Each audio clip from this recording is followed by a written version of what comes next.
Hello, everybody. Phil Blazek here, cover artist for a new game we got coming out by Axiom Systems. It is Upper Hand Wrestling, a card-based wrestling RPG. I was excited to talk about it, and I figured who better to bring in to join me than the lead game designer himself, Zachary. Oh, come on. If you smell what the Rock is cooking. Please stop. What's the matter, jabroni? Don't you want to hear about The Rock's new game? And after The Rock took time off from filming Hobbs and Shaw 6, the Jumanjiing, to be here to promote the people's game. I don't It doesn't matter if you want to hear about The Rock's new game or not. Upper Hand is a fast-paced, card-based system that allows you to feel the moment-to-moment action, heart-pound action of having your Rudy Poo candy ass slapped around the ring from post to damn post to damn post. And with the all-play system, every player who plays can experience the game from both sides, game master and player. I draw a picture. You ask me to come in and help you to do these ads, and this is what I get. You know what you could do with that picture? Dumb. So my internet shit is finally rectified. Oh, yay! Did they figure out what it was? Boy, howdy. So I don't know if I told you the whole story. So like when the first dude came out, just so happens to be a dude I went to high school with, which was crazy enough as it was. That's funny. So he and I were just like, bullshitting the whole time. But he did some tests and everything like that. Yeah, you're good. He's like, I think we got the problem. It looked like it was a bad splitter because we had like 5 different spots in the house the internet could come through. And I told him I only needed the one down here in the basement. Right. So we just hooked up that one main line, removed the old splitter. It was fine for like 5 hours, and then all the internet Right. stuff. I remember that. Yeah. So I made my new appointment this past Tuesday. Dude comes out. This guy is the quality control guy. He's the one that gets sent out when, they have somebody, get a repeat call on something. Okay. So he's like, I'm the one who comes in and, looks for stuff and sees, what there is. And he's taking a look around at everything, and he's like, you know what? I'm not really quite sure what it could be. He's like, but you've got old lines and old box on the side of the house. I'm just going to be safe and replace it all. Yeah. This dude guts everything completely. He's here for like 2 hours, takes out all the old line all the way out through the house, all the way up to the side of the house, and then from the house all the way out to the road where the junction is. So at the end of everything, he's like, well, your problem's twofold. I was like, oh, what's that? The first one of my cats at some point chewed through, partially through one of the wires. How is it always your fucking pets, man? It always comes back to your animals somehow. Well, that was part of it, but that wasn't like the main part of it. So he was telling me, he's like, from where it was, and I kind of figure we knew which one it was. We've got one that hides in like this weird cabinet thing in the basement. Mm-hmm. And it just so happens the line runs through there. So she was probably chewing on it. So it's like he said there's some damage there. And then he shows me, he's like, the other part was the line out at the junction box on the road. Apparently, squirrels had chewed through the entirety of the cable. So much so that there was about a 3 or 4 inch run of literally bare exposed wire. Really? And what he had said was, from what it seemed, and I didn't even notice anything until he didn't even like notice it and think about it till he said something. He's like, what he thinks happened was they finally got all the way through. And it just so happened that when it was raining, I was having these issues. And sure as shit, anytime it was raining, I seemed to have the issue. So it was water getting in on the bare exposed wire. Holy shit. Yeah, so I have brand new everything run. So my internet is finally fixed. Wow. Well, congratulations, the internet is fixed, and at least it's something you're not gonna have a problem with again. That's true. Yeah, because that's what he said. It's like, I got a whole new box on the side of the house, everything. He gutted everything and started from scratch. I just love that it always somehow comes back to animals with you, man. Yeah, it does. It's like the cause of all problems for Neil is animals. Somehow. Time to get your fix.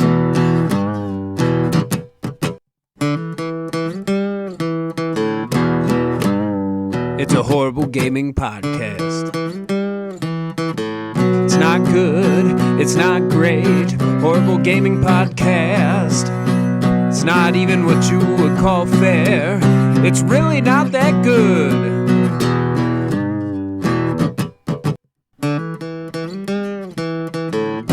Horrible Gaming Podcast. Hello, my name is Zachariah with Old Man Gaming. Welcome. You have decided for whatever reason to listen to another horrible gaming podcast. But I am not alone. Usually I'm not alone. With me is Neil, aka Tiny Wizard. And here we are, about to do another show. We're going to talk about some games. I don't know what we're going to talk about because I'm not going to lie to you guys. I'm tired. It's been a stressful week, and I didn't do any fucking prep for this, so it's all on Neil. So Wee! I send all your hate comments to Neil, courtesy of AKA a Tiny Wizard. I'm just kidding. It'll be fine, I'm sure. Really, we don't do any preparation for any of our shows. I don't know what I'm talking about. Honestly, yeah. But before, I mean, on the bright side, next week's show is basically already ready to go with Gamescom coming up. So. Yes, this is true. Or we got to stop calling him Keeley's Fuckfest because literally that man is a plague and on every show now. He's just exists. Yeah, and yeah, he really is. It's Keeley's Fall Fuck Fest. Yeah, right. Well, technically it's still not even fall. Well, how does he end up in all these? Like, does he just show up? Do you just say Games Festival and he just talking about? He just appears out of the shadow. Talking about. Hey guys, sent you that message. Hey guys, I'm really excited. Let's just can I host? You know, like I guess Keeley, where'd you come from? All right, well we gotta thank some people before we get into this show. Number one, behind our ugly mugs, you're seeing a custom picture. That custom picture was designed by Mr. Marco. We thank him for that. Then the theme song for this show and all of our shows here at Old Man Gaming is provided by the man who makes the music, my brother Nick Van Sliders, and we thank him for that. Just bought a house, by the way. Just bought a house. Ooh, yes, congratulations. Got to see it today. It was lovely. Lovely. All right, so we will be right back with Fantraction. Horrible Gaming Podcast. All right, so that brings us to our first segment, our most important segment. That's Fantraction, where we the co-hosts, talk to you guys, the fans. We read out your comments everywhere we get them. We talk about them. We riff on them. All that fun stuff that we do here. So let's get into it. What do we got? I'm gonna make sure. Oh no, I gotta check that on my phone because I can't down your thing. I want to make sure that. Will just forgot to post this week because he's been also posting his comments to Discord just to make sure they get through. Yeah. August 3rd was the last Discord one, so okay. All right, so he has not posted. That's fine. That is completely fine. I just want to make sure I wasn't missing it again. All right, so let's go ahead and get into this. First and foremost, we've got, well, that's newest first. Let's start at oldest first. We've got Asylum 66. I vote with my money. I won't pay $70 for a game. Most new games lately haven't been worth $60. Older games gave more content than today's games. I don't agree with that. Luckily, Game Pass and indie games have made it easy to avoid spending $70. He then Jason actually responds to him and said, the only $60 games I have were paid for by someone else. I usually buy games for $5 to $15 on sale. I don't care if they're 5 years old. I don't need the shiny new, super shiny stuff. I appreciate both of those things. I don't agree that older games had more content. I mean, I think that's honestly one of my problems with some of the newer games is they're too content heavy. It's just tons of stuff to do and play and blah blah blah blah blah. Whereas sometimes they could be a little bit more streamlined to what it is. But I will say I agree on a lot of them haven't been worth $60, but I don't agree with the content. I agree with the fact that like a lot of them have been broken or shitty or full of crap microtransactions that you don't need, you know, which is one of my odds and ends that kind of pisses me off, but I don't want to burn it now. Yeah, I think it's more because I don't want to like put words in his mouth, but No. how I kind of am interpreting it and how I feel about it is they're more content complete. Like, Oh, I see. Like back in the day, like perfect example is like, you know, playing a game to unlock stuff, like, you know, like in Halo it was like armor pieces and stuff like that. There's stuff to do. Whereas now it's like, well, this is what you have. It's kind of bare bones. And then, you know, every so many months, hey, guys, there's a new pack of stuff that come out. You can, you know, play the game double the amount of time as the people who bought the, you know, season pass or whatever, and maybe possibly get some stuff that you want. Or you can give us some money and, you know, maybe you'll be able to get this stuff here or just buy it outright. Like, you know, yeah. On mathematically, there is like 50 to 200 hours of content in some of these games that they're releasing nowadays compared to the older stuff that 20 was high. I mean, mathematically, there's more content in these games. Like Halo Infinite, Yeah. I don't necessarily agree that the content is good, but there is more stuff to do in Halo Infinite than any other Halo story. There just is, because it's a giant open world. I don't think that it's good. I just think that just mathematically, content-wise, it's a bucket of content compared to your older games that was like 5-10 hours tops. For me, it's meaningful content. Like, Okay. there's some games that just like cram like all these extra modes. Like, you know, perfect example. You know, like in what was it? Sonic Mania had it, but like a mirror mode. Oh, you can play the games, but in like the levels, but in reverse. Right. Like, you know, like extra fluff content. You can cram all the content in the world that you want into these things, but just having content doesn't necessarily lend to replayability or enjoyment further down the line. I won't disagree with that at all. And maybe it's just because I'm a little cantankerous today. But the comment was, old games have more content than these games, and that's not true. I mean, did they have better content? Sure. I'm not going to disagree with that. But these have more content. Just mathematically, on like a numbers on a piece of paper, there's more things to do in nowadays games. And that only keeps going up. Personally, I don't even know if that's a good thing, and I'm a guy who likes games with just tons of content in it, you know. So I don't know, especially for games that don't need it. Like Halo is not a game for me that I feel needs 100 hours of content. You know, that's especially if you're doing a story about a specific character in a narrative fashion. I don't feel like we should have. I mean, we talked about this last week. Yeah. The kind of failure of the sandbox in that area. I feel like if you're going to make a game like that, just make it in the Halo universe. Let you create your own character and don't worry about the overall arching plot. Just put a bunch of shit on a map and let me play with it. You know what I mean? Yeah. All right. So moving on. Asylum 66 again. He is heavy commenting this week. Neil, did you just argue games have too much content? Oh, here we go again. Do you think it's not the amount but the quality? I played the I know, right? I didn't even read this. I didn't either. I played the first Horizon, and the mass amount of side quests were throwaway repeat of the same thing over and over again. Again, we did just talk about that. It's weird. They do have more content, Asylum. I'm sorry. It's a mathematically, they have more content. It's not content you like, and that's completely fair. It's probably not even content I like, but it's more. It's more of it. It just factually is. That being said, I don't know if I agree. I liked Horizon. I will say I never finished Horizon because of the same problems I had with Red Dead. It basically, I got like bogged down with.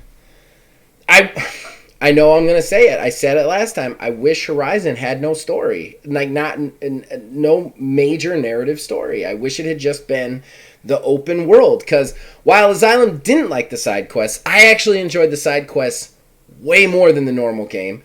I enjoyed the hunting, the things. It was very Monster Hunter, but in a different way. I enjoyed that sort of thing. I wish they had gone a little bit more in depth on the armor and things you could build for like kind of your loadout, but I almost wish there was no story. I wish I could have just created a hunter in that world and hunted monsters. I would have been much happier.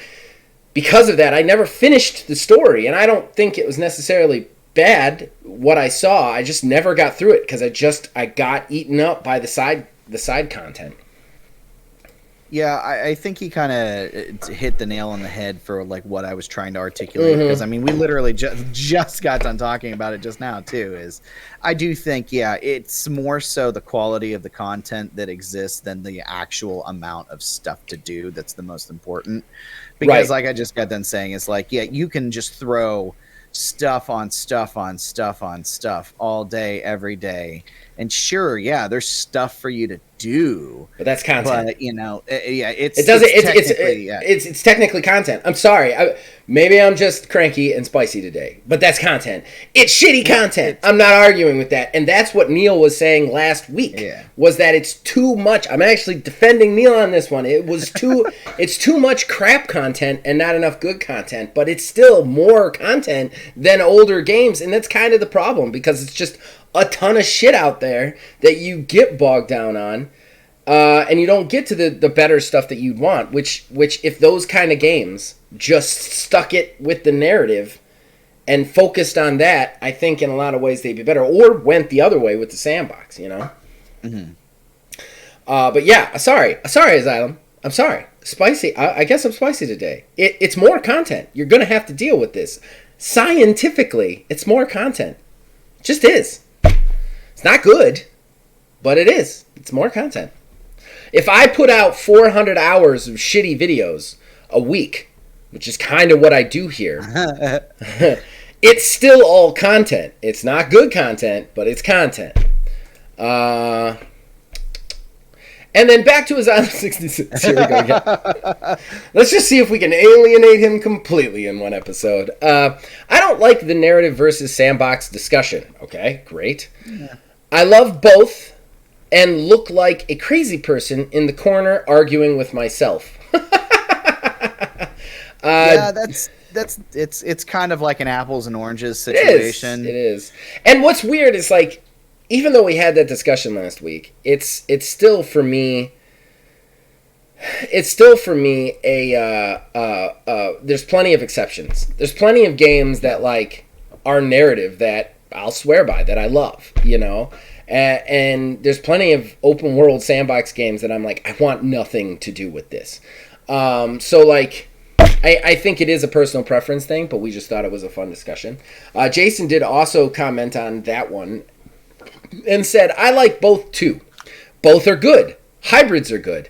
If you take the time to craft them well. And that's really the key. That's really the key. I think one of the big problems we have in gaming right now is we have too much pressure from bigger studios to force things to be in that open world category. And I feel like if we allowed game creators to just make the game they wanted to make, it would find the audience that enjoyed it and be good for what it is. Instead of like, hey, that's great, but we need a giant open world map and a ton of side quests, like, or that's great, but it needs to not have any of that. You know what I mean? Like, just let the content creators make the content in the way that they want to make the content, and it will be better for everybody involved. Yeah, that's a very fair point. And once like any sort of studio, any developer wants to make a game of any sort, anyway, they have their initial vision, and there's their stuff, like feature creep and shit like that, which are issues that some people don't know how to get away from. Right. That's a completely different thing. It's like when it's like, oh well, what's popular right now? X. Right. So find a way to put X into this. Right. How do we get a battle royale mode out of this? How do we get? Yeah, and that's very frustrating. Fallout 76 introducing a battle royale mode was like one of the biggest eye roll moments, and I honestly, at that point, I was beginning to think that alone would start to be the downfall of that genre. What bothered me with Fallout 76 having a battle royale mode is it was already a giant capitalization by turning Fallout into a live service. So you already were like, we gotta capitalize on that live service. Now that we've capitalized on that live service, I was waiting for like a puzzle game to be in it. Like it was just like, how many things can we stick into Fallout 76 that we just like, it could just be the game that collects trends into things. Like, guess what Fallout 76 got? It's an Among Us mode where all right, so then Jason comes in. It will be them, meaning the Chinese and the robots, that they stole from Japan. And I have read that because I'm contractually obligated to read that, and we're going to move on. Jason, the casting choices for Uncharted were 100% based on popularity of the actors and not suitability of actors for the roles. The casting choices that fit were pure coincidence. That's fair. I think it's a half dozen of one, not to split hairs, but I think Chloe was cast correctly, but I think that, like, the people who forced Tom Holland and Mark Wahlberg on them don't care about Chloe. You know what I mean? I think the characters that weren't really cared about that are in there kind of like as lore are the characters that we got good casting for. I think Tom Holland and Mark Wahlberg were like, you got to use them because they're hot right now, period. And they've got to be the leads. So I think it's a little bit of that, but I agree. I don't like the casting for that game. And then we got Philbilly 330, and we have this weird thing in it, and I'm going to talk about it at the end. Because I don't know if YouTube did it or you did it, Philbilly, but I want to find out. So, he says, see, I don't think I fall into either of the arguments you guys pose. I fall somewhere in the gray area of give me a plot and a problem, let me create a custom character with choices and options to roleplay my way through that problem, and a world, and come to a solution on my own terms and by my means with my custom build. So my ideal game doesn't have an end, but just because the campaign ends doesn't mean my experience does, because that world still exists with problems and things to do. Hell, some of the problems may have been caused by my character and the decisions I made during the main game, which is really cool. I'm totally down for that. I do want to ask you a question though, Philbilly. For whatever reason, on the comment, there is strike through, like a line through the sentence of give me a plot and a problem, let me create the custom character with choices and options to roleplay my way in the problem and on my terms, all the way to with my custom build. There's this weird line through it. I want to know if YouTube did that, because it's very strange. Weird. Or if you did it, because I've never seen that happen on YouTube. About your comment, though, I agree. That game sounds great. I think that game would interest me as well. I'm not necessarily against that. That kind of in my opinion, that falls a little bit more into the open-ended stuff, though that could be very easily a non-sandbox game. It could be like a narrative thing that just continues at the end, So. Yeah, God of War kind of did something like that. I don't believe you at all. It kind of did. Don't believe him, Phil. Don't believe him. No, it's true. Lying. It's absolutely true. So, no way. The whole game is the story of taking the mother's ashes to the top of the to the peak of the mountain. Spoilers for God of War, everybody. And that's just the plot. Now comes the spoilers. I mean, it's not like we didn't spoil Uncharted like 13 times. That's fair. So, like, once you get up to like the main path, to where you're going. You're walking down the path going up to the very top, and that's when credits are rolling here and there, like on the screen. You get to the very top of the mountain, you spread the ashes, and then Atreus says something along the lines of, hey, we don't have to go home just yet. I'm sure there's other things that we can do. There's no like end thing, anything like that. You literally can turn right back around, go back down the mountain, and then go throughout, the rest of the side map and quests. everything and do things. There's various side quests and stuff. So, I mean, it kind of started down that path of kind of what Phil was talking about.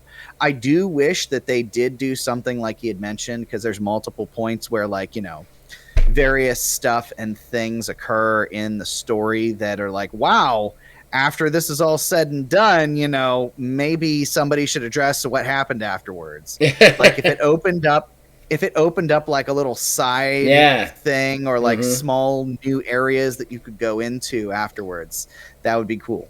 Like a bloom, almost like you do the main plot line, and then when you get to the end, it kind of blooms all the plot lines you already did, and you can go back and either at least see the resolution or have a hand in trying to fix whatever was caused by it. That'd be a really cool fucking idea, honestly.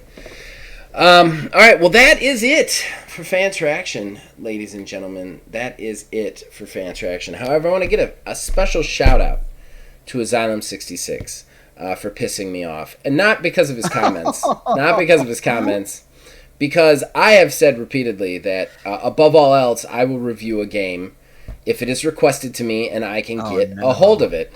Oh no. So he has requested that I review Death Stranding. And oh no. I'm not gonna lie, I fucking hate him right now, because my word is my bond. No. So as much as I hate Kojima, as much as I never want to play that game or waste a minute on that fucking game, I literally have to play it and then attempt to review it objectively, which, as you can tell, I'm already having a hard time with. But I'm going to do it, Asylum. It will not be right away. It will be on my own fucking time. I'll say that right now. Because it comes out on the same day as Midnight Fight Express. And if you believe for a second that I'm going to be playing Death Stranding over that, day one, you're out of your mind. But I will review it. You requested it. I'll review it. A little part of me has died inside just saying that, and that is your fault. So you know what you need to do. What? You know what you need to do with the review. Do like your actual ass review, and then like have the screen go to black, and then like have an additional like 5 minutes of just like various cuts of you talking shit about things. Okay, here's the real review. What the fuck is this? Why is this happening? This is ridiculous. Like it'd be like, here's my objective review of Death Stranding. Then do the objective review. Then at the end be like, now that that's over, here's a 20-minute dissertation on why Kojima is overrated, egotistical POS. Okay. So, all right, let's pause it, and we will come back with whatever talking point Neil decides on. Horrible Gaming Podcast. All right. Hi, we're back. Talking point. It's on Neil this week. So Neil, what are we talking about today? All right. Well, we were. Keep in mind, I'm very spicy and cantankerous, so let's not make it about Kojima. Let's not make it about Activision Blizzard, please. No, see, this one, it's actually kind of a little bit more of an expansion of our previous, what we talked about a little bit. Not the topic, but the whole. We've already talked about a little bit today, the whole Uncharted movie thing. Mm-hmm. Well, we know of all these other movie and TV show projects that are in the loop and in production and this, that, and the crazy other. Ones too. Yeah, and there's even more that have been announced over the past week. Days Gone is getting a movie. Yep. Sega is going to be producing both a Space Channel 5 and Comics Zone. That was the one that was crazy to me. Those two were crazy to me. Who under the age of 30 remembers those fucking games? Are you kidding me? Not even just that, like a Dreamcast game and a Sega Genesis game that was a cult classic at best. Like, wow. Here's what I hate all of this. I hate all of this there is no need to just be blasting out these video game movies like that. I mean, we have the Mario movie coming up here at some point soon. Mm-hmm. You know, they've never done good. They've never done well at all. Sonic. There's Sonic is the only one I think that can be really considered a success. And I mean, don't get me wrong, it's been good, it's succeeded, but it's not like winning awards or anything like that either. No. But everyone and their mother now, it's like all of the corporate world is like, hey, video games aren't just for fucking nerds. Nerds have kids. Shit. We need to make something for them. Movies. Let's move movies and TV shows. Out of nowhere, over the past, basically 2 years, we've had 7, 8, 9 video game movie / TV show adaptations come through or have been announced that are in the works. I don't like it. They are not going to have their time to shine first and foremost, because they're going to be thinking about the next sort of adaptation or whatever. They're inevitably going to be somehow tied into the games themselves from a marketing standpoint. And they're not going to be able to learn from the mistakes of the other ones that have come before them. Because I feel like we've had conversations about why, games and movies don't really mesh too well together. And I feel like that's nobody learns their fucking lessons. But I mean, at the same time, there's some things where they're not adapting it right, or what the audience wants out of things. But I don't know. I hate this whole idea of let's just make all the video game movies and TV shows and see what happens. Okay, so the talking point is bitch about video game movies, right? Yeah. Okay, great. I didn't know if you wanted me to hone in on a specific point or no, that's the whole topic. That's fine. That's the whole topic. No, I'm not judging. My point of view is, why is there so much out of absolutely nowhere? Just one day somebody woke up and said, God damn it, let's just do that. Well, do you want Cynical Man Zach to answer that question, or do you want Fun Zach to answer that question? What Zach do you want to answer that question? Because I'll answer that question. I mean, I'd like to hear from both of those Zachs, because I'm sure they both have something good to say about this. All right, well, I'll tell you right now. Cynical Man Zach is going to tell you right now, this is not a new trend. It actually isn't. They've been trying to do this forever, and the reason they've been trying to do this is they hit pay dirt with the superhero trend. However, the superhero trend is slowly on the decline. I know there's going to be a lot of nerds out there that disagree with me on that. They are still very high-grossing films, but let's face it, you're not as excited about them coming out. Marvel has no idea what it's doing with Phase 4 and Phase 5 and Phase 37 or whatever the fuck they're on. And DC is just all over the place. They started to get it good, and now they're canceling movies out of nowhere because Discovery is a crazy company, apparently. And Ezra Miller is a thing. Yeah, and Ezra Miller. yeah. So I think that the superhero movie trend is slowly on the decline. You're getting a rise of potential other big blockbuster, like John Wick is another one that's a big moneymaker that is not a superhero thing. I mean, if you look back to 5 years ago, 10 years ago, the only big money-making movies were superhero movies. That was it. Yeah. Those were the ones that made money. Now we're starting to get the rise of these other big name films that are coming out that are not based on superheroes. That it's kind of turning a corner. The superheroes, I'm sure they'll find their niche, but they're declining a little bit. The money grabbers, however, this is not new. They didn't just decide, we're going to just start doing all the video game movies. They've been trying to do video game movies for the last 20 fucking years. It's just they keep failing. Sonic now hit pay dirt, so they're doubling down because they think this is the next movie trend. This is the next like shared universe thing that we can do. This is how we're going to do it. I mean, you look at the Sonic stuff. We've already got a Sonic 3 announced. We also already have a Knuckles spin-off movie announced. There are 2 other movies apparently in pre-production that are going to be in the Sonic universe. So that's what they're doing. They're doubling down on this. They're really putting all their eggs into the superhero basket right there. Personally, that's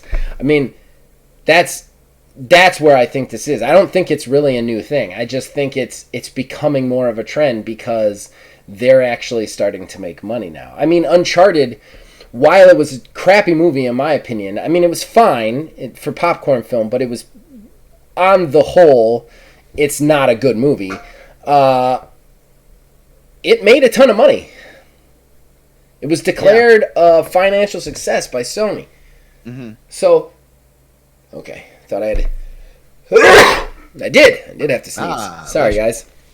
It snuck up on me. I was going to mute it, and then it went away, and then it hit me. So now we're getting these movies. Now, my thoughts on video game movies, though hypocritical they may be, remain the same. I mean, the fun part about video games, what makes video games a unique artistic medium, is the fact that the viewer of it, or the I don't know how to call them, the person consuming it, is actually also communicating with it. It's telling it how it wants its experience to be in whatever it is, which is one of the only art forms that can do that. You can't sit down in Captain America 37 and say, I want Captain America to do this in this movie, and I want Captain America to be like this in this movie, and I want Captain America to do this in this movie. You can't do that and have that movie happen. All you can do is witness the movie, which is fine. I'm not saying that's bad, but all you can do is witness the movie that somebody has put together, or a group of somebodies have put together, and consume that content.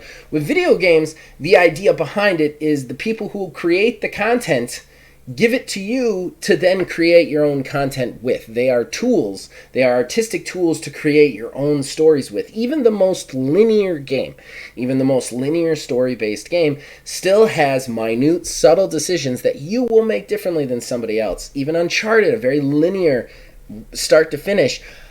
How do you fight the bad guys? Do you go ranged? Do you go up close? Like, even those little subtle changes, just like, completely rework how your brain interprets that art, and that's what's so interesting about it. Movies out of video games has never made sense to me. I'm not saying that they can't work, because obviously I enjoyed both the Sonic movies. I did. I had a lot of fun at those movies. They were a big kick for me. I'm not going to lie about that, so my hypocrisy knows no bounds. Nonetheless, I still think that, like, overall, video games as movies has never made sense to me. It will never make sense to me. I am fine with them creating new stories within a world that already exists. Okay, yeah, I'd be down with that too. But when you take something that is established, I want it to follow those beats of what it is established as, and not like turn everything like into like try to have an example here. Like, the one thing that I thought, I don't know what they would have been able to do with it otherwise with Sonic, but like the whole idea of the rings. Like in the games, the rings are just like, oh, like basically your quote unquote, like your health, you know, as long as you have one ring, you're okay. But if you get hit without a ring, you know, whatever. And in the movie, it's like they're actually portals, which kind of makes sense, you know, because of the special zones and everything like that. Like, I get that. But like taking some very well established part of a game and turning it on its head to just make it something else for a movie. Right. The creative liberties, basically, sometimes I think go a little too far. Creative liberties are fine when you're not altering what already exists. But when you start altering what already exists, which is what I feel like a lot of the times the video game movies try to do is just say, like, this is my interpretation of X. Right. That's fine. Do that idea, but call it something else. Don't try and call it, don't put something right there to compare it to. Right. And I feel like that's one of the main things, because, you know, you automatically are drawing those conclusions as to what it is that you're wanting from this movie based off of what it's being presented as to you. Yeah. Yeah. And that's exactly right. Like, I have always considered video games an evolution of art form in a lot of ways. I think of it, there's a weird conception in our country that movies is the highest art form. If you write a book, it's not successful till it has a movie based off of it. If you do a comic book, it's not successful till it has a movie based off of it. Now the whole game to movie thing. And while movies make a lot of money, video games make more money than than the movie and the music industry combined. On top of that, video games, like I said, you're interacting with the stories and they're still somehow good. To me, I would much rather see it go the other way around. I'd much rather see movies try to become good video games. I think there's more possibility in that, like, than the vice versa. Like, give me control over the plot of this thing that I've watched, you know, and let me make a different story out of it. Obviously, I know what you're all doing out there. You're like, licensed games never work. They never work because of the people making them are just trying to, like, do a throwaway $20 game so that they can take your money. But, like, if somebody actually took it and tried to make a good game out of it, it'd be a different story, you know? So I don't know. It's a weird subject for me because I don't necessarily see a benefit to all these, but they are definitely going to. And some of the obscure ones, again, Comic Zone, and Space. What was it? Space. I forget. Space Channel 5. Space Channel 5. Okay, so Space Channel 5. Just for anybody out there who's not over the age of, like, 33, Comic Zone was original Sega Genesis. And it was not a game that came out well received. It came out at the very end of Sega Genesis' life cycle before the 32X. It was not purchased right away. It was actually a commercial failure, and then it earned cult status. Like, it was one of those that, like, oh, this game is actually really fun. We should go back and play it. And then it started to show up on, like, virtual arcades. I think they probably sold more copies of that on the Wii Virtual Arcade than they did on the actual Sega Genesis. Yeah, probably. So that's what Comic Zone was. And it was a platformer beat-em-up kind of thing where there's a comic creator who, for some reason, is also buff and looks like Johnny Bravo, gets sucked into his own comic book to fight his own villain. And it kind of goes panel to panel. It's a very strange game, but it's not bad. I've played it personally. And then Space Channel 5 was one of the only games anybody bought on the Sega Dreamcast. Right. Like, it was like that, Shenmue, and Sonic Adventure, and that was it. That was, like, it. And, like, I like the Sega Dreamcast. Still have one. Still want to get it up and running again. But it was not a big seller, and it did not do well against some of its competition, which maybe unfairly. It was a decent system for its day. And Space Channel 5 was another one that was kind of at the end of the Sega's lifespan, and then it gained cult status through it. So there are very few, like, if you just went in, like, does Ninja know who Space Channel 5 is? No fucking way. Like, there's no way. There's no way. The average gaming zeitgeist in 2022 does not know what Space Channel 5 is. They just don't. I'm sorry. The only reason this is a story is that people running IGN are old fuckers like we are. That's the only reason that this is a story. Like, otherwise, people would be like, what the fuck is Space Channel 5? What is that? That's just not a thing. Like, I mean, I don't know. I think this is a very, very strange decisions there. And then you look at Sony's decision to make Days Gone a movie.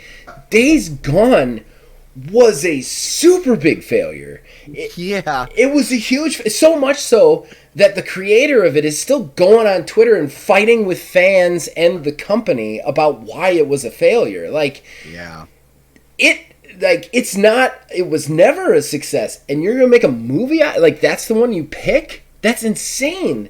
Like, I don't know. I'm very, that would be like making a, well, that doesn't make sense to say that one, but like, I mean, it's, why would you make a movie out of that?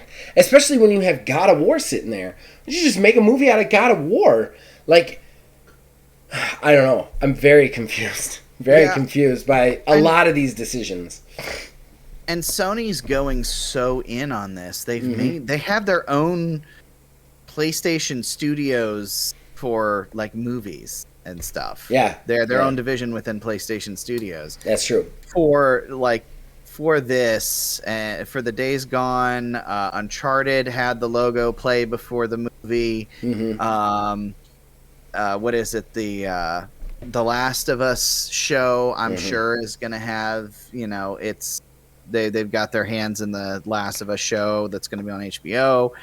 I mean, and then doesn't Horizon have something coming out, like a show or something? Horizon's got a TV show in the works. God of War has a TV show in the works. And they're like spreading it all around to the different, like there was word of like Amazon Prime. We know of HBO for The Last of Us and everything like that. And that's like, the other one that hit big was The Witcher. That's why they're all doing it in the Witcher. series. Yeah, The Witcher. Well, that's the other one I was trying to think about. Well, The Witcher's based off of the books more so than the game. No, it isn't. But I mean, you know what? Let's be real. Yeah, you tell us that all day. Henry Cavill, Superman, super gamer, did not fight for that role because it was based off the book. Like, I'm sorry, he fought for that role so that he could pretend to be Geralt from the video games. Sorry, guys. Honestly, I think that's where a lot of people found out that the game was based off of books to begin with. Whenever they found out that the show was based off of the books. But I mean, that not everything needs a movie / TV adaptation, and I think really the only reason this is all being done is because now we have 8 trillion streaming services with like 8 billion people subscribed to all of them. So all of these companies are like, well, we got sets of eyes that aren't gamers. Let's just chuck this stuff out there. And it's all just a cash grab. I just hope that the people running these projects are actually fans of the work and like take it seriously. I mean, we'd be lucky if you get 50% of them. I mean, see, that's the thing though, is like even like with the Halo show, which I still have not and will not watch. It sounds terrible. Because they said straight up, like, well, we're not full adapting the canon. We're making it. Their term was canon adjacent. So, like, yeah, well, we take the ideas from the games and we work it into our own little interpretation of what we think the story could also be. Which means Master Chief fucks. Which means but that's the thing. Like, it's the joke, but that's what it means. Yeah. It means Master Chief fucks. And if you know anything about anything, at the lore of the games is very much no, Master Chief does not fucks. Yeah. I mean, it's something stupid to hang your hat on, but it's a point that focuses in on the overall problem with these movies and TV shows. I mean, is that they don't really necessarily care about the source material other than the license. I mean, honestly, I think it speaks to a bigger problem in the way our world consumes content. I mean, right now, you can watch just about any TV show, sporting event, or cartoon on your phone with 2 clicks of a button. Because of that, people are consuming content literally all day, every day. Like, I mean, because of that, you need content all the time. I mean, when I was a kid, and this is going to sound real old manny, but when I was a kid, you got to watch what was on TV on one of the local channels right after dinner. There was 2 hours of half-hour programming each night. You picked which nights you were home to watch those shows, and that was it. That was all the content you got in a week. On the weekends, you had some hour-long detective shows like Magnum and shit, which were great, but like that was the content. Everything else was syndicated during the day, which were just repeats, so who gave a shit? But now there's no TV. Like, TV isn't a thing. TV itself is streaming now. You watch what you want when you want to watch it. Because you watch what you want to watch when you want to watch it, which is all the time, these companies need to produce literally 100 times the amount of content they used to have to produce. And let's face it, they can't. I mean, when you watched movies in the 90s, you went to a movie theater, and then after you watched the movie in the movie theater, you could go back to that movie theater and watch it again, or you waited like a year for it to come out on VHS or DVD. It wasn't like this now, where it's like, it comes out in theaters for like 4 days, and then you can watch it on HBO Max. Like, that's not what it was back in the day. Back in the day, it was like, all right, we went to see the movie, now we get to wait till Christmas for it to come out. I think that, like, and again, I'm more for nowadays. I like to consume content when I want to consume it. I'm not necessarily against that. I'm just saying it creates this huge vacuum where, like, okay, you know how, like, 25% of the population was watching TV at any one given time? Now 100% of the population is at all times, 100% of the time, watching shit. So, like, where do we find all the shit for them? They're running out of shit. Like, it just is what it is. And I think because of that, you have people just scraping every barrel of content they can find, no matter how dry. They're going to wring it and wring it and wring it until we literally beg them to stop, i.e. the Transformers movies. Like, the audience literally has to go, please stop making these. Like, they'll just keep doing it. It still takes 2 or 3 more before they get the hint. Yeah. All right. Do you have anything else to add to this? I think we covered it pretty good. I think we could actually move on. Yeah, I think we can trudge along. And honestly, because we've actually covered a couple different things, I only have, 2 odds? I've already said I got shit for shit in odds, so... All right. Well, we'll see. We'll see. Maybe it'll be a shorter show. Who knows? Horrible Gaming Podcast. All right. So that brings us to odds and ends, ladies and gentlemen. That is where we collect smaller news stories, don't necessarily deserve a full talking point. Stuff we just need to tell you about, need to cover with you, need to riff about. And yeah. Bring them to you. I got 3, I think, and Neil's got 2 from what he said. So I guess I should start us off. Yeah, may as well. So I'll start off with a real one that makes me extremely angry and cantankerous on this one. Hooray! Let me just go ahead and make sure I got this right. Does it not say yet? Okay, it doesn't say yet. I guess they haven't announced it yet. I think they would have announced it. Okay, so Diablo 4 of Blizzard fame and hated.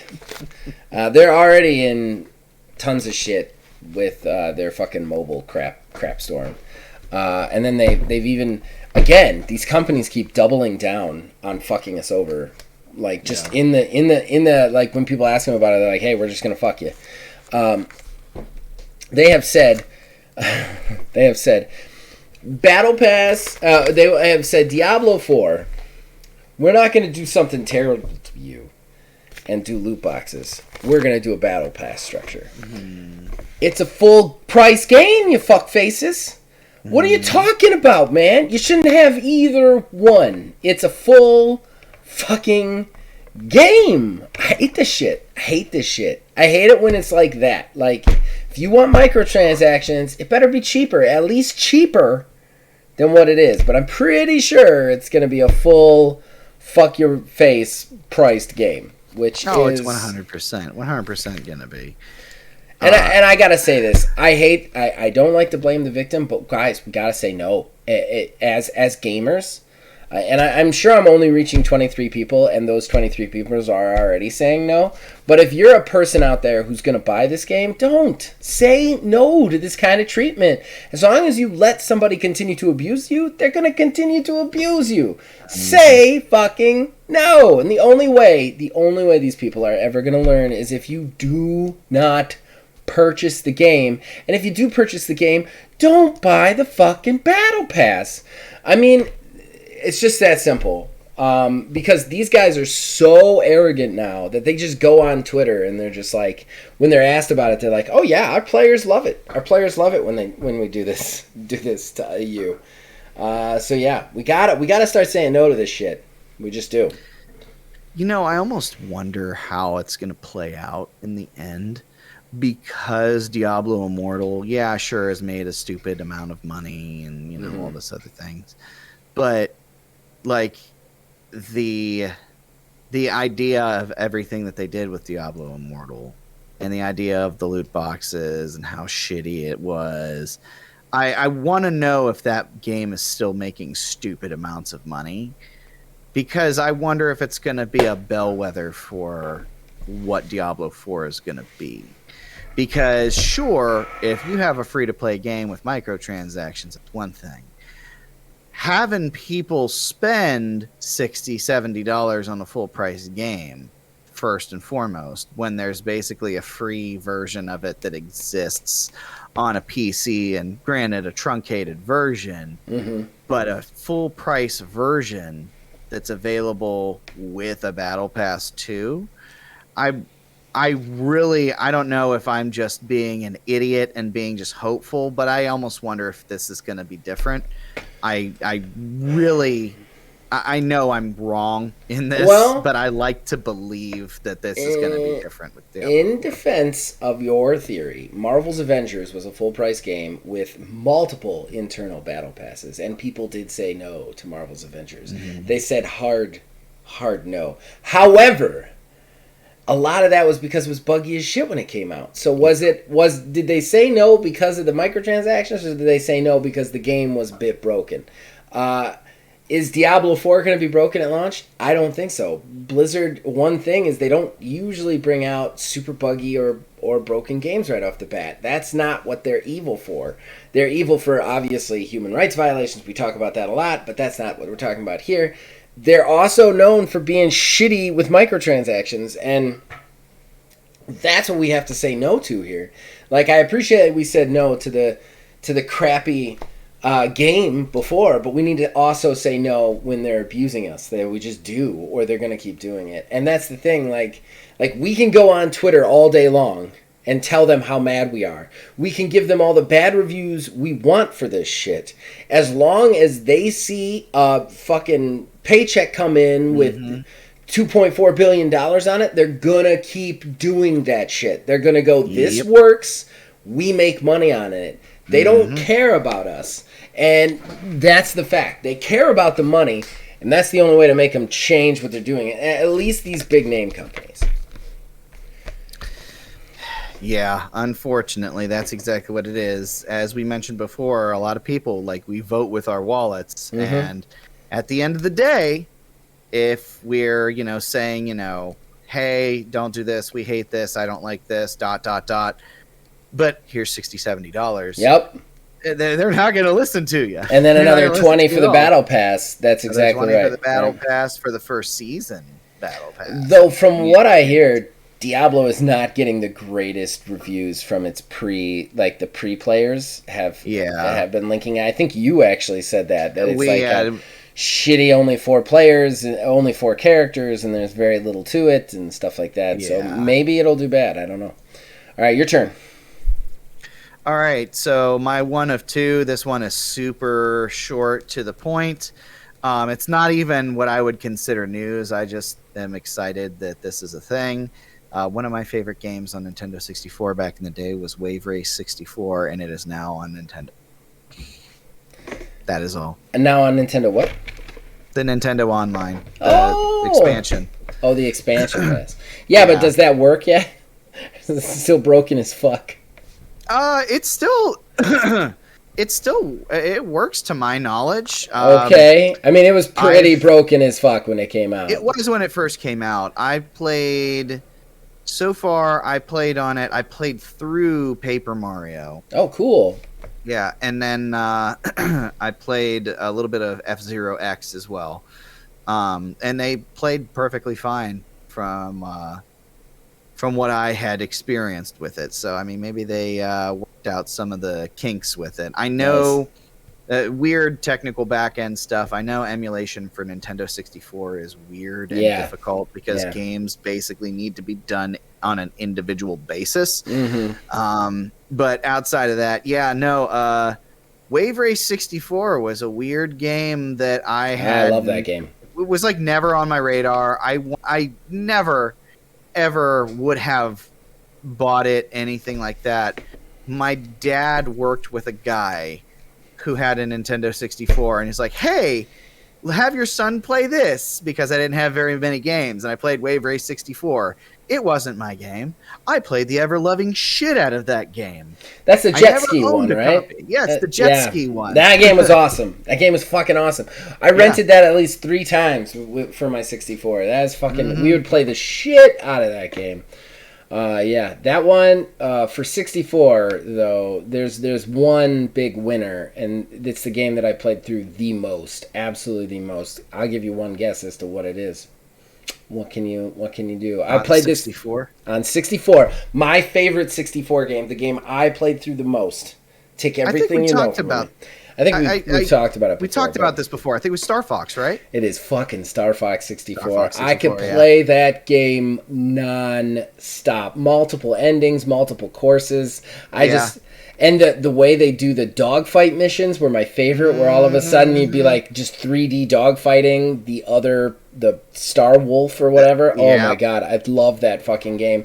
That is what I want out of a Star Fox game, which they have yet to produce since that one. But oh god, that game, I could just play that anytime I was bored. I'd just be like, I'm gonna go through Star Fox 64 again. I had it all memorized. Oh, I love that fucking game. I still remember some of the stuff. I remember some of the stipulations that you had to fulfill to be able to go down certain paths. Yep. But I never did a full run on the whole left side. I think I went up. You're missing the true ending. You're missing the true ending of the game.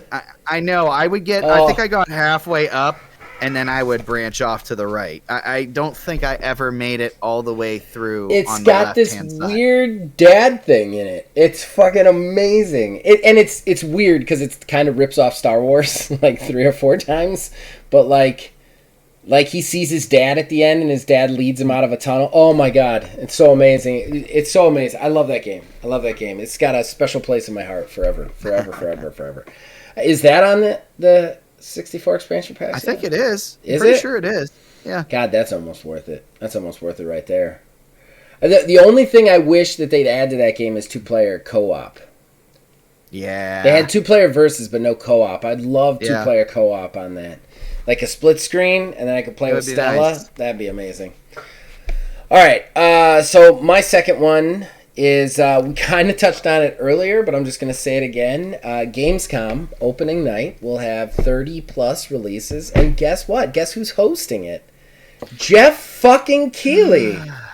The barnacle of the gaming industry. Just latching on to the underside of the wooden ship that is the gaming industry, and just riding it into port wherever it goes. It's always with you, but you never really realize it till it's too late. Like, that's what Jeff Keighley is. This dude is a fucking plague, man. Seriously. We kind of alluded to it earlier, but gave zero context to it. When you told me this the other day, Zach and I had a separate side conversation because I said... We're going to talk about this on the show. I was going to use that as a bonus, but we're going to talk about it on the show. We're just going to talk about it on the show here right now. But I had said that Jeff Keighley is basically the Kim Kardashian. Do you want me just to read the text chain? I got him right here. Just let me read the text chain. Go ahead. I'm just going to read the text chain. Go ahead. Let me just scroll up. Scroll up here. Okay, here I go. So I texted him after finding this out. So Keighley is hosting Gamescom 2 now. He is like the plague. He just spreads. Like Agent Smith on The Matrix. To which Neil responded, "Oh my fucking God. I saw that. What does he even do? He is just like the Kim Kardashian of video games. What the fuck?" To where I responded, "Okay, hold up. My girl Kim is a practicing attorney, is on a show and produces 3 others. Jeff is nothing to her." I said, "He's Kourtney Kardashian. All his fame comes from someone else, and no one really wants him there." To which Neil goes, "Wait, do you watch Keeping Up with the Kardashians?" Laugh out loud. To which I said, "Keeping Up with the Kardashians ended." Like 2 years ago. She's on a show now called Just the Kardashians on Hulu. Melissa watches it, so I have absorbed it via osmosis in the way someone does while playing on the Switch or my phone. Neil then just says, "I had no idea. I thought the show kept going," laugh out loud. "I try to ignore the existence of that family whenever possible." To when I said, "I have a lot of respect for Kim, actually. Girl had money and could just be good for the rest of her life, but instead she goes back to law school, which is not true, to become an attorney and specifically take cases of wrongfully accused inmates on pro bono." That is true. "What the fuck? Is this the real thing?" says Neil. I said, "Yes, 100%. I'm not joking at all. It's one of the reasons Melissa still watches the shows. Kim honestly gets a bad rap. Her trash family is trash, and she is still kind of trash, but she at least works for it." He goes, "Well, I stand thoroughly corrected, goddamn." To which I said, laugh my ass off, "This conversation got weird. Really, the point was Jeff Keighley sucks." And Neil said that shit ain't gonna change. Yeah, so Kim, okay, now everybody out there is like, what the fuck is going on with Zach and Kim Kardashian? Look, Kim is not somebody I would want to be friends with or anything, but woman's billionaire, right? She made a sex tape. She got rich off that sex tape and social media, which maybe was smart business acumen, maybe was not, but she could not do anything for the rest of her life and be fine. Instead, she does a clothing line. She is on this show, and then she decided to start helping, basically, it's not wrongfully accused inmates, it's overcharged inmates for non-violent drug offenses. So people who were charged like 40 years for having a bowl of marijuana, stuff like that. And she went out, she started helping them. She realized that it was something she enjoyed doing. So she actually... She's not in law school. In California, you can actually apprentice to become a lawyer. It's notoriously more difficult than going to law school, but that's how she's doing it. She's actually like 4 years into her 7-year apprenticeship to become a lawyer. She practices law with the lawyer she apprentices under, and she's trying to do this to then go pro bono on this. She pays all the legal fees for any case she decides is worthy to do this. I mean, girl could just not do anything for the rest of her life. I mean, don't get me wrong. Not somebody I want to be a friend with. I don't want to watch the show regular on the reg, and I'm sure a bunch of you are going to make fun of me for even knowing about this. But nonetheless, she goes out. She tries to actually help people who need it, and that's something I got to give some respect to. Just do. Unlike Keely, who is like the rest of her family, who got famous because she had sex once on tape. Like, that's why they're all famous. Well, that's what Keely is. Keely's famous. Keely has never designed a game. He's never been in a game, to my knowledge, other than maybe Night Trap, I think. Some weird off-the-wall one. He has no relation to any video game company. But somehow, he is in charge of the video game awards. Mm-hmm. The official video game awards. And he hosts literally every one of these fucking shows. What the fuck? Why is he this? How did he get here? Why is he the guy? Why is he the guy? Oh, he drives me nuts. He drives me absolutely nuts, man. And he annoys me. He just annoys me. So that was a long odds and ends, and now everybody... Yeah, it was. I'm going to get a bunch of weird Kim Kardashian... What the fuck are you talking about, Kim Kardashian? But Whatever. I am's what I am's, and that's all that I am's, in the immortal words of Popeye the Sailor Man. So I only have one more, and this one is kind of bizarre. There's this story that was making the rounds on Reddit of a woman who would date guys and try to get them to buy Nier Automata while they were still dating. She claims that once she did, she would once they bought the game, she would just straight up ghost them and never contact them ever again. So this woman went around dating people to try to get them to buy a game, and once they did, would never speak to them again. Why? I don't know. Just because. Maybe she just was really a fan. Maybe. Yeah, but if she's a fan, why is she ghosting them? But they've already bought the game. I don't know. It was bizarre, man. What if she's paid by the company? That was about to say. That was the one thing I was about to say. Is like, what if this is some like weird fucking marketing thing? God. That's so great. That would be the craziest thing. If it's like, yeah, I get a stipend. I just I hit on guys. I get them to buy a video game. Then once they've got the video game, I just move on. That's it. That would be the weirdest. My market is done. Oh my god! What a dystopian future if that was true. Like, if future generations have to be like, kids, you gotta watch out for the weird video game ladies. You gotta watch out for the video game hookers. That's how they get you. That's how they get you. If they start talking about a specific video game that they like on date number 1, you just cut them loose. It's fucking weird. That's so weird. I don't even know how to respond to that. That's how you turn into a Final Fantasy fan right there. You don't buy 16 of those fucking things for no reason. I have so many more questions than answers on that one. Like I feel like I'm almost mad at you for making that one of yours, because that enigma is going to keep me up at night. Like I'm just going to be laying in bed like, you can try and find it. Why? Yeah. Good God. Good God. Okay, so my other one is a quick one. It is unfortunate. Another delay, man. They just keep coming. Just to keep on coming. Hits keep on coming. This one is not a AAA game, but it was one that at least Phil Billy was excited for, and I'm actually kind of excited for it too. It's called Ark Raiders.